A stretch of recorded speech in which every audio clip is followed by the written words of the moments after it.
Assalamualaikum warahmatullahi wabarakatuh. Apa kabar sobat sekalian? Jumpa lagi di channel Enerpol. Kali ini kita akan membahas berita hangat, yaitu terkait modal caleg DKI yang sampai 40M yang disampaikan oleh Caimin ya. Dan ini memang sudah menjadi rahasia publik bahwasanya biaya politik itu kita itu mahal gitu ya.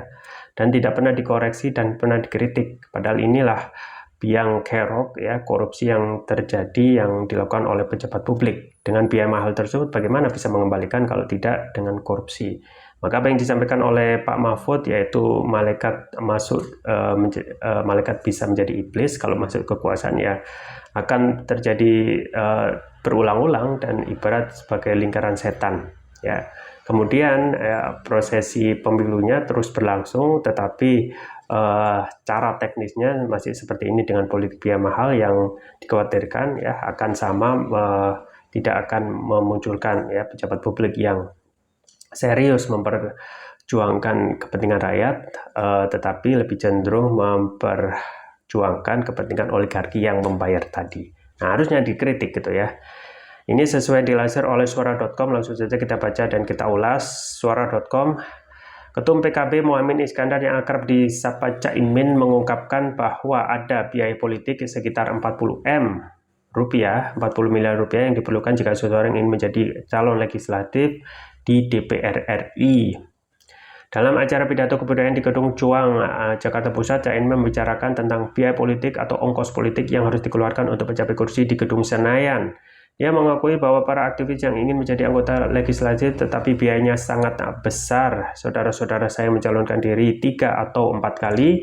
Kami kira bagi orang-orang dari Nahdlatul Ulama akan sangat sulit untuk menjadi anggota DPR di DKI Jakarta, biayanya sekitar 40 miliar. Ya, dan itu bisa lebih ya. Apakah sudah terkait dengan inflasi gitu ya. Ungkap Caimin dalam rekaman video yang diunggah di saluran YouTube NU Channel. Ia menambahkan meskipun ada calon legislatif dengan dana lebih rendah, menurut pengamatannya mereka yang memiliki modal antara 20 miliar hingga 25 miliar tidak mampu untuk mencapai kursi di Senayan ya. Maka banyak yang stres gitu ya, bahkan yang gila ketika sudah keluar uang banyak ya, 20M itu kan tidak sedikit ya. Kemudian gagal pula ya. Dan ini justru ya tidak sehat dalam konstelasi ya calon legislatif. Hanya mereka yang memiliki biaya sekitar 40 miliar yang bisa memperoleh kursi di gedung DPR tersebut. Para peserta dalam perlombaan untuk menjadi anggota DPR mengeluarkan dana untuk souvenir yang dianggap bisa menarik perhatian masyarakat. Menurut Caimin, souvenir tidak hanya sebatas kaos atau kerudung, tapi juga termasuk barang seperti kulkas. Ucapannya tersebut lantas memicu perdebatan di media sosial Twitter. Beberapa warganet menganggap modal jumbo tersebut adalah hal normal bagi orang yang ingin berkarir di Senayan. Namun sebagian besar mengkritik hal ini dan menganggapnya sebagai modal untuk balik modal.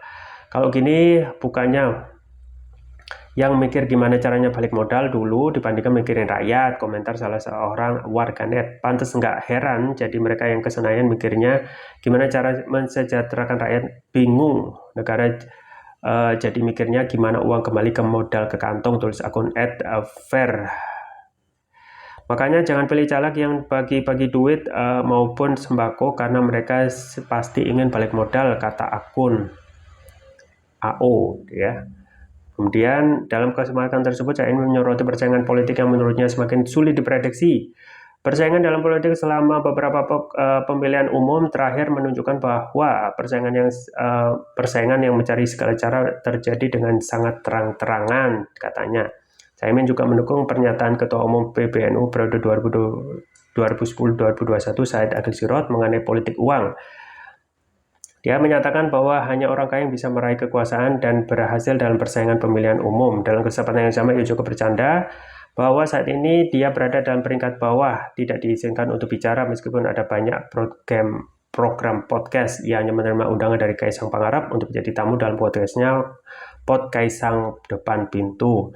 Jika konteksnya terus memanas dan berlebihan, itu yang bisa berbahaya. Oleh karena itu banyak yang tidak dapat saya hadiri, jelasnya.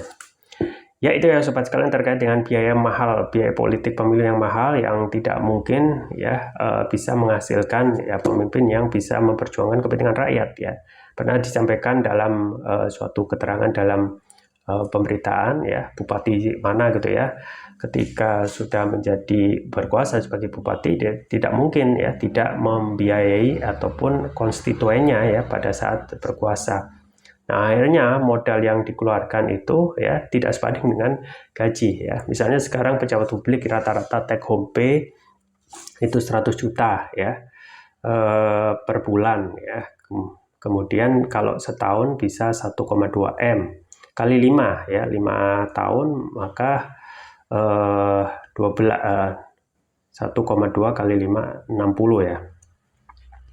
1,2 kali 5 6 gitu ya, 6M. Bagaimana mengembalikan sisanya 40M yang dipinjamkan? Maka tidak mungkin gitu ya, akan tercipta pejabat publik yang benar-benar idealis memperjuangkan rakyat ya.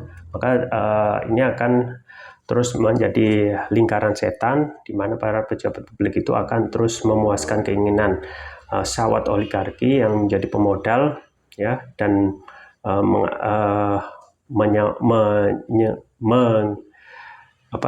mengenyampingkan ya kepentingan rakyat ya.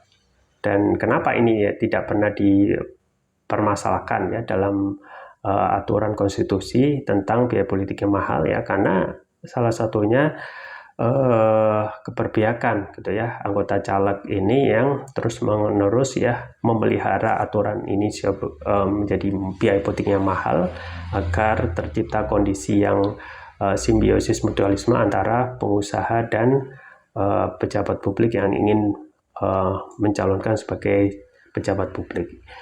Kita tunggu saja ya, semoga negeri ini menjadi lebih baik dan lebih bisa sadar terkait pilihan politik saat ini biaya mahal, yang harusnya bisa berpikir lebih jernih tentang sistem yang lebih baik untuk mengatur manusia. Itu saja yang bisa saya sampaikan, semoga bermanfaat. Jangan lupa like, share, dan subscribe.